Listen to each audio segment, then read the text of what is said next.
उधर बात अगर करें एनसीपी शरद पवार गुट की पहली सूची आज जारी हो सकती है। शरद पवार गुट की ओर से उम्मीदवारों की सूची आज जारी हो सकती है। लोकसभा उम्मीदवारों की लिस्ट का आज ऐलान हो सकता है। एक तरफ जहां बीजेपी, शिवसेना और 5 एनसीपी, इनकी जो सीट शेयरिंग का फॉर्मूला वो लगभग तय माना जा रहा है। महायुति गठबंधन में सीट बंटवारे को लेकर सहमति बनती हुई एक तरफ नजर आ रही है। वहीं एक और बड़ी जानकारी कि उम्मीदवारों की पहली लिस्ट आज आने की संभावना है। लोकसभा चुनाव के लिए उम्मीदवारों के नाम पर, क्योंकि काफी लंबे समय से मंथन इसमें चल रहा था, शरद पवार गुट की लिस्ट आज पहली लिस्ट है जो कि आज आने की संभावना इसकी है। तो बड़ी खबर, बड़ी जानकारी है। उम्मीदवारों की पहली लिस्ट जिस पर नजर टिकी हुई है, क्योंकि काफी लंबे समय से मंथन इस पर चल रहा था। कई दौर की बैठकें इसमें हो चुकी हैं और अब आज शरद पवार गुट की पहली लिस्ट आने की संभावना। तो देखिए, शरद पवार गुट की पहली लिस्ट आने की संभावना जताई जा रही है। हर किसी की नजर इस पर टिकी हुई है, क्योंकि काफी लंबे समय से मंथन इस पर चल रहा था और अब उम्मीद है कि अब आज घोषणा हो जाएगी। नामों पर सहमति बन गई है। ये जानकारी निकलकर सामने आई है कि सहमति तो बन गई है और अब जो आधिकारिक घोषणा होनी है वो बस बाकी है। लोकसभा चुनाव के लिए जो पहली लिस्ट है वो आ सकती है। शरद पवार और उद्धव ठाकरे के बीच में सीट शेयरिंग को लेकर कई अहम बैठक हुई और अब जो उम्मीदवारों की लिस्ट है वो आने का सिलसिला अब शुरू हो चुका है। बड़ी जानकारी खबर आपको बता रहे हैं, क्योंकि उत्तर प्रदेश के बाद अगर किसी की नजर टिकी हुई है तो वो है महाराष्ट्र की सियासत पर, क्योंकि महाराष्ट्र की सियासत में इस वक्त फिलहाल उथल पुथल की स्थिति मची हुई है और ऐसे में उत्तर प्रदेश के बाद सबसे ज्यादा अगर कहीं की सियासत गरमाई हुई है फिलहाल तो वो महाराष्ट्र की सियासत है।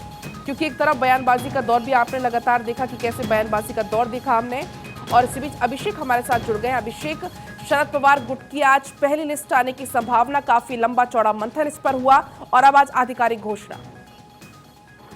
बिल्कुल, देखिए चूंकि समय निकलता जा रहा है और इस वक्त जाहिर सी बात है कि 5 फेज में महाराष्ट्र में चुनाव है और हर कोई टकटकी लगाए बैठा है कि कब इनकी लिस्ट आएगी। उम्मीदवार भी जिस तरीके से उनका चयन अब तक होना बाकी है, तो जरूर कल एक बड़ी मंथन हुई थी।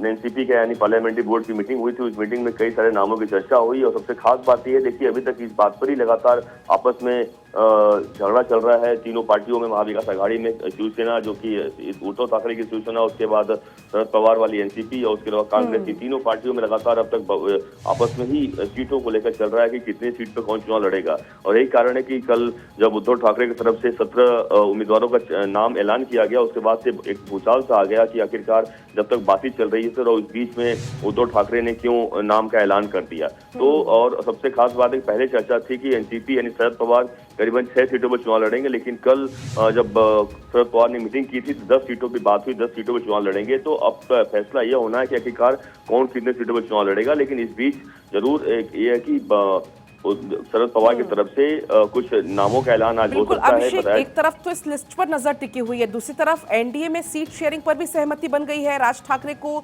सोर्सेज के हवाले से जानकारी की एक सीट मिल सकती है।